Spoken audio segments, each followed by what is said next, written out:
नमस्ते बच्चों, मेरा नाम है संगीता टीचर और आज मैं आपको हमारा जो 12वीं कविता है गुरु और चेला, इसका जो हमारा दूसरा पार्ट रह गया था, ये क्या है, बहुत ही अच्छी कविता है और ये कविता हमारी बहुत बड़ी है, 4 पन्नों की है, इसलिए मैंने इसके पार्ट 1 एंड पार्ट 2 किए थे बच्चों। तो आज मैं आपको इसका दूसरा पार्ट पढ़ाने वाली हूँ। तो इसके पहले हमने देखा था हमारा 11वां पार्ट था चावल की रोटियाँ। ये क्या था, एक बहुत ही अच्छा नाटक बच्चों ने प्रस्तुत किया गया था, तो ये हमने देखा था। तो आज मैं आपको इसी का बच्चों दूसरा पार्ट बताने वाली हूँ। तो ये जो गुरु और चेला, ये जो कविता है, इसके लेखक सोहनलाल द्विवेदी जी है। मैं आपको थोड़ा थोड़ा इसका जो हमने पढ़ा है पहले पार्ट में वो आपको मैं बताती हूँ कि एक क्या था, अंधेर नगरी थी। अंधेर नगरी में गुरु और चेला क्या करने गए थे, घूम रहे थे। एक ग्वालिन से पूछते हैं कि इस शहर का नाम क्या है, तो वो बताती है कि ये अंधेर नगरी है, तुम यहाँ पे क्यों आए हो। इसके बाद क्या होता है, यहाँ पे एक टका शेर शब्द आया था, मतलब वहाँ पर जो कुछ भी चीज़ें थे ना वो टके शेर में बेचा करते थे। तो ये टका क्या है, पुराने ज़माने का ये सिक्का है। ये सिक्का भारत और बांग्लादेश में इस्तेमाल किया जाता है। मतलब जैसे अभी 1 रुपये में कुछ नहीं मिलता है, वैसे ही टका ये क्या था, पुराने ज़माने का एक सिक्का था। अलग अलग होते हैं ना, जैसे अमेरिका में देखिए डॉलर्स होते हैं, मतलब जो मुद्राएं होती है वो अलग अलग होती है हर एक देश की। वैसे ही हमारे भारत में पहले ज़माने में क्या था, एक टका था। तो वो बहुत खुश होता है, सारी चीज़ें, चेला कहता है कि अरे वाह, यहाँ पर तो सारी चीज़ें टके शेर बिकती है, जितने लड्डू खाओ, जितने जलेबी खाओ, कुछ भी खाओ, क्या है, सब टके शेर में बिकता है। इसलिए वो बहुत खुश होता है। वो क्या कहता है गुरु को, हम यहीं पे रुकेंगे। लेकिन गुरु कहता है नहीं बाबा, यहाँ पे हमें ग्वालिन ने बताया है ना कि यहाँ पे हम नहीं रुकेंगे, क्योंकि यहाँ पे क्या है, राजा जो है ना वो अनबुझ है। अनबुझ है मतलब मूर्ख राजा है यहाँ का। तो ऐसा कहा है ना, तो मुझे तो लगता है इसमें कोई ना कोई सच में, इसमें कोई ना कोई क्या होगा बात, असल में सच कोई ना कोई, ये तो सच ही बात होगी कि सच में अंधेर नगरी ही होगी बाबा। यहाँ पे कोई ना कोई अगर अचानक से संकट हमारे यहाँ पे आ गया तो हम क्या करेंगे, ऐसा वो कहता है। तो वो कहता है, चेला कहता है कि नहीं नहीं, मैं तो बाबा यहीं पे रुकूंगा। और गुरु बेचारा वहाँ से चला जाता है और चेला इस अंधेर नगरी में रहता है। अंधेर नगरी में रहने के बाद क्या होता है, बहुत बारिश होती है। बारिश होने के बाद क्या होता है, तो एक जो दीवार थी वो गिर जाती है। दीवार गिरने के बाद ये जो राजा था वो अपने संतरी को बुलाता है और उसे कहता है ये जो दीवार है वो कैसे गिरी, क्योंकि बहुत बारिश होने के बाद दीवार कमज़ोर थी इसलिए वो गिर गई ना। तो राजा तो क्या था, पहले ही अनबूझ था, मूर्ख था, उसे कुछ भी समझ में नहीं आता था। तो वो संतरी को बुलाता है। संतरी कहता है इसमें मेरी कोई गलती नहीं ना, दीवार किसने बांधी है, तो दीवार बांधी है कारीगर ने, तो इसमें कारीगर की गलती है, इसमें मेरी तो बाबा कोई गलती नहीं है। ऐसा कह के वो अपना जो कुछ भी, जो शिक्षा उसे भुगतनी पड़ती थी वो शिक्षा वो दूसरे को देता है, ऐसा करता है। इसके बाद भिश्ती को, कारीगर को बुलाया जाता है और फांसी चढ़ाने के लिए कहा जाता है कि तुम्हारी वजह से क्या हो गया, ये जो दीवार है वो गिर गई। तो कारीगर भिश्ती का नाम लेता है। भिश्ती मतलब कौन होता है, पानी भरने वाला। जो कुछ भी हम क्या करते हैं, एक आध दीवार बांधते हैं तो पानी मारने के लिए भी क्या होता है, एक कारागिर होता है, तो उसे क्या कहा जाता है, भिश्ती। तो भिश्ती क्या कहता है, इसमें मेरी बाबा कोई गलती नहीं, इसमें गलती किसकी है, तो मशक वाले की गलती है, क्योंकि मशक वाले ने जो थैली बनाते हैं ना पानी मारने के लिए, पानी सींचने के लिए, वो अच्छी नहीं बनाई थी, वो बड़ी बनाई थी, बड़े जानवर की बनाई थी। इसलिए क्या हो गया, वो जो उसमें पानी बहुत ज़्यादा बैठता था और इसकी वजह से क्या हो गया, जैसे मशक वाली थैली बनानी चाहिए थी वैसी नहीं बनी। इसमें किसकी गलती है, मशक वाले की, ऐसा भिश्ती कहता है। तो मशक वाला किस पर इल्ज़ाम लगाता है, नहीं बाबा, मशक वाला कहता है मेरी कोई गलती नहीं है, इसी ने मुझे, मंत्री ने मुझे क्या दिया था, तो मंत्री ने मुझे देते समय बड़े जानवर का चमड़ा दिया था, इसलिए पानी ज़्यादा बैठ गया, इसमें मेरी क्या गलती है, जैसी बननी चाहिए थी वैसी नहीं बनी, इसमें तो बाबा मेरी गलती नहीं है, मंत्री की गलती है। तो हम यहाँ तक आए थे, हमने यहाँ तक देखा था, आगे क्या होता है ये हम आज देखने वाले हैं। तो देखिए पेज नंबर 93, 94 और 95 देखिए, मशक वाला आया, पेज नंबर 95 पर देखिए, मशक वाला आया हुई कुछ न देरी, कहा उसने इसमें खता कुछ न मेरी, यह मंत्री की गलती है, मंत्री की गफलत, उन्हीं की शरारत, उन्हीं की है हिकमत। पन्ना नंबर 95 मतलब पेज नंबर 95 तक हमने देखा था कि इस कविता में किस किस की गलती है, और मैंने लिख कर भी दिया था कि हम यहाँ तक आए थे कि इसमें किसकी गलती है, अभी मंत्री की गलती है। तो आगे क्या होता है देखते हैं। बड़े जानवर का था चमड़ा दिलाया, चुराया न चमड़ा मशक को बनाया। मतलब आगे क्या होता है, वो कहता है मेरी कोई गलती नहीं है, उसने ही चमड़ा चुराया नहीं, इसलिए उसी की गलती है मंत्री की गलती तो मंत्री को लाओ, हुआ हुक्म मंत्री को फांसी चढ़ाओ। चले मंत्री को लेके जल्लाद फौरन, चढ़ाने को फांसी उसी दम उसी क्षण। मतलब क्या हो गया, तो अब इसमें किसकी गलती है, तो मंत्री की गलती है। अब मंत्री को बुलाने के लिए आए सभी, किसके लिए, फांसी चढ़ाने के लिए। जल्लाद को बुलाया गया, जल्लाद हाँ आदेश, हुक्म मतलब आदेश। और जो कुछ भी शब्द यहाँ पे लिख कर देती हूँ वो अपने अपने नोटबुक में अच्छे अच्छे हैंडराइटिंग में लिख लीजिए। आज मैंने अब ये वीडियो देखा है ना, तो आपका होमवर्क आज के दिन वहाँ पे डेट मेंशन कीजिए और लेसन लिखिए। सिर्फ इतना अगर शॉर्टकट आप सारांश भी लिखेंगे ना, तो आपको जो 5 पन्नों वाली कविता है ना वो ध्यान में आ जाएगी, सिर्फ इतने लाइन लिखने के बाद। ठीक है, इसलिए मैं बार बार आपको बताती हूँ, शब्दार्थ लिखिए, होमवर्क कंप्लीट कीजिए। ठीक है, तो देखिए हुक्म का अर्थ होता है आदेश, और जल्लाद का अर्थ होता है फांसी पर चढ़ाने वाला जो आदमी होता है उसे क्या कहा जाता है, जल्लाद कहा जाता है। आपने भी टीवी सीरियल में देखा जाता है या पिक्चर फिल्म में देखा होगा कि एक जल्लाद खड़ा होता है और इसके बाद फांसी पर चढ़ाने वाले के लिए जो कुछ भी वो खींचता है उसे क्या कहा जाता है, जल्लाद कहते हैं। उसके बाद उस पर क्या किया जाता है, काला कपड़ा डाला जाता है, गर्दन अंदर डाली जाती है और उसे फांसी पर चढ़ाया जाता है। ठीक है, तो उसी प्रकार जो फांसी पर चढ़ाता हो आदमी होता है ना, उसे जल्लाद कहा जाता है। तो मंत्री तो कहता है, तो देखिए अब जल्लाद को बुलाने के लिए कहा गया कि मंत्री को अब हम फांसी पर चढ़ाएंगे। मगर मंत्री था इतना दुबला दिखता, न गर्दन में फांसी का फंदा आता। कहा राजा ने जिसकी मोटी हो गर्दन, पकड़ कर उसे फांसी दो तुम उसी क्षण। तो देखिए क्या हो गया, मंत्री को तो बुलाया गया, ठीक है, उस फांसी के फंदे तक उसे लाया गया, लेकिन ये जो मंत्री था ना वो बेचारा बहुत ही दुबला पतला था, दुबला था वो, उसकी छोटी सी गर्दन थी ना, तो वो उसकी गर्दन में नहीं बैठ गया। मंत्री क्या हो गया, उसकी गर्दन छोटी सी गर्दन थी, इसलिए उसकी गर्दन में ये मंत्री जो है ना वो नहीं बैठ गया फांसी के फंदे तक। तो इसके बाद क्या हो गया, ये क्या कहता है राजा कि जिसकी गर्दन मोटी है ना उस आदमी को लेके आओ, जाओ जल्दी जाओ, ऐसा वो संतरी को आदेश देता है। चले संतरी ढूंढने मोटी गर्दन, मिला चेला खाता था हलवा दनादन। कहा संतरी ने चले आप फौरन, महाराज ने भेजा न्योता उसी क्षण। क्या हो गया, इसके बाद मंत्री को तो बेचारे की जान बच गई ना, क्योंकि उसकी जो गर्दन थी वो बहुत ही दुबली थी, वो इस फांसी के फंदे तक छोटी होती थी ना गर्दन, इसलिए वो तो बच गया बेचारा।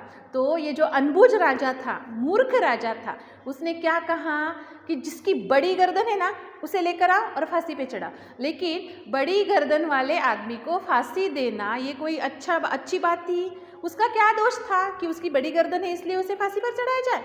अगर कानून ऐसा ही करता जाएगा कि जिसकी गर्दन उस साइज़ की है ना उसी साइज़ वाले को हम क्या करेंगे, फांसी पे चढ़ाएंगे, ऐसा करेंगे तो जो कुछ भी गुनहगार होते हैं, जो कुछ भी असल में क्या करते हैं, दोषी होते हैं, वो तो ऐसे ही घूमते रहेंगे ना। तो ये क्या था, राजा अनबुझ था, सच में मूर्ख था, इसलिए उसकी नगरी का नाम क्या था, अंधेर नगरी था। तो उसने क्या आदेश दिया, मोटी गर्दन वाले आदमी को लेके आओ। अब मोटी गर्दन वाला आदमी कौन था, यहाँ पे चेला था। देखिए अभी बेचारा चेला फंस गया ना चेला।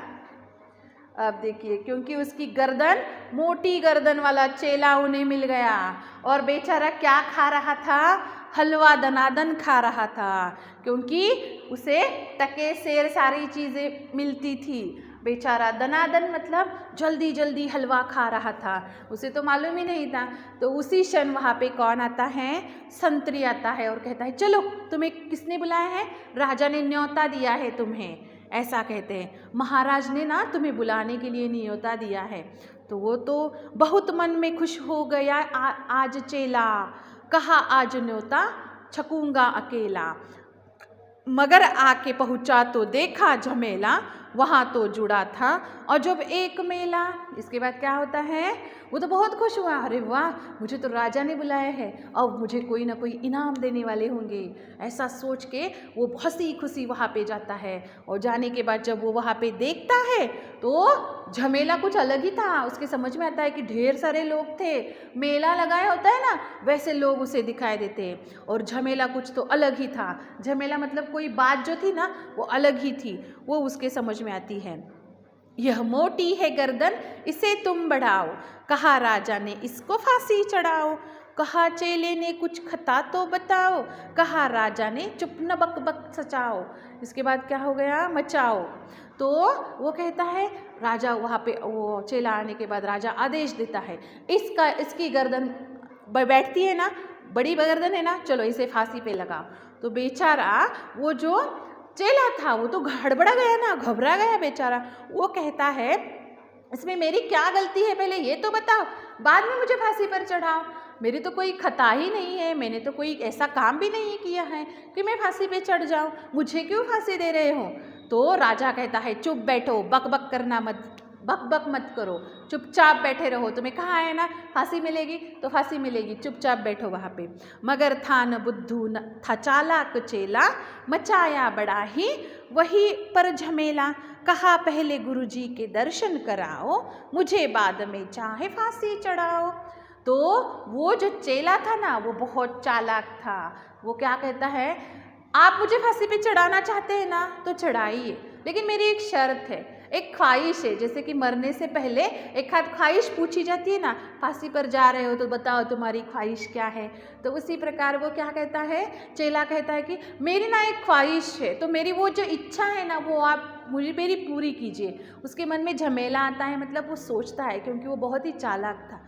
और वो क्या करता है, उन्हें कहता है कि गुरु जी के दर्शन मुझे कराओ, मेरे जो गुरु है ना मुझे उनसे मिलना है, सिर्फ वो आगे मुझे दर्शन करेंगे ना तो मैं क्या कर दूंगा, आसानी से इस फांसी के फंदे पर लटक जाऊंगा और मर जाऊंगा। मेरी कोई ख्वाहिश नहीं है, सिर्फ यही ख्वाहिश है कि मेरे गुरु जी के दर्शन कराओ। तो राजा तो मान ही जाएगा ना, इतना थोड़ा उसने बहुत कुछ मांगा है, सिर्फ गुरु जी के दर्शन ही तो मांगे हैं। तो वो क्या कहता है देखते, गुरुजी बुलाए गए झट वहाँ पर, कि रोता था चेला खड़ा था जहाँ पर। गुरुजी ने चेले को आकर बुलाया, तुरंत कान में कुछ मंत्र गुनगुनाया। गुरुजी वहाँ पर आए, गुरुजी को बुलाया गया। राजा तो पहले ही बुद्धू था, जल्दी से कहा उसने चलो इसके गुरु को बुला के लाओ। तो गुरुजी को बुलाया गया और गुरुजी वहाँ पर आए। बेचारा चेला वहाँ पे घबराता हुआ उन्हें दिखाई दिया और रो रहा था बेचारा, क्योंकि उसे आप आज कहाँ पर लटकना था, इस फांसी के फंदे पर लटकना था ना, इसलिए बेचारा रो रहा था। तो गुरुजी ने चेले को आकर क्या करा, गुरुजी ने क्या किया, चेले को यहाँ पे बुलाया, यहाँ आओ, कहा क्या बात है, ऐसा कहा, और तुरंत कान में कुछ मंत्र गुनगुनाया। मतलब वो दोनों मिले और कान में उन्होंने ना कुछ मंत्र गुनगुनाया, मतलब ऐसी कोई उन्होंने साजिश रची होगी कि जो कान में उन दोनों ने बोला होगा। ऐसा वहाँ पे उन्होंने क्या किया, नाटक प्रस्तुत किया कि कुछ न कुछ अब जान बचानी है ना, अगर मेरी जान बचानी है चेले को, इसलिए उसने गुरुजी को बुलाया, क्योंकि उसे मालूम था कि गुरुजी चेले को फांसी के फंदे पर नहीं लटकाएंगे, कोई ना कोई वो क्या करेंगे, कल्पना बताएंगे या कोई ना कोई क्या करेंगे, सुझाव बताएंगे। जब गुरुजी आए उन्होंने चेले को गले लगाया और उसके कान में कुछ तो पुटपुटाया या गुनगुनाया। झगड़ने लगे फिर गुरु और चेला, मचा उनमें धक्का बड़ा रेल पेला। गुरु ने कहा फांसी पर मैं चढ़ूंगा, कहा चेले ने फांसी पर मैं चढ़ूंगा। इसके बाद क्या हो गया, कान में गुनगुनाने के बाद अचानक से दोनों झगड़ने लगे, जोर जोर से झगड़ने लगे, और दोनों में क्या चलने लगी, बहस चलने लगी। रेल पेल मतलब झगड़ा और रेल पेल, नहीं नहीं मैं, वो गुरु कहता था नहीं नहीं मैं फांसी पर चढ़ूंगा, तो चेला कहता था नहीं नहीं मैं फांसी पर चढ़ूंगा। तो ये सारे लोग देखते रह गए, अरे फांसी पर चढ़ने के लिए कोई इतना मचलता है, कोई झगड़ा करता है। फांसी पर मरना है मुझे और इन दोनों में तो रेल चेल चल रही है, खींचातानी चल रही है, मैं फांसी पर चढ़ूंगा, मैं फांसी पर चढ़ूंगा। ऐसे गुरु कहता था नहीं नहीं फांसी पर मैं चढ़ूंगा, तो चेला कहता था नहीं नहीं फांसी पर मैं चढ़ूंगा। हटाए न हटते अड़े ऐसे दोनों, छुटाए न छुटते लगे ऐसे दोनों। बड़े राजा फौरन कहा बात क्या है, गुरु ने बताया करामात क्या है। मतलब क्या हो गया देखते, दोनों को ऐसे खींचा गया, खींच खींच के उड़ा गया और एक दूसरे को यहाँ पे ऐसे खींच कर लिया गया और पूछा ऐसी क्या बात है, दोनों फांसी पर चढ़ रहे हो। राजा ने पूछा तो उन्होंने क्या बताया, ऐसी एक करामत हुई है ना कि आप भी अगर सुनेंगे ना हैरान रह जाएंगे। चढ़ेगा जो फांसी मुहूर्त है ऐसी, न ऐसी मुहूर्त बनी बढ़िया जैसी। वह राजा नहीं चक्रवर्ती बनेगा, यह संसार का छत्र उस पर तनेगा। मतलब क्या हो गया, तो उन्होंने कहा आज का जो मुहूर्त है ना, मुहूर्त मतलब मुहूर्त मराठी में कहते हैं ना, तो वैसे ही आज का जो शुभ मुहूर्त है, आज का मुहूर्त कैसा है, शुभ है।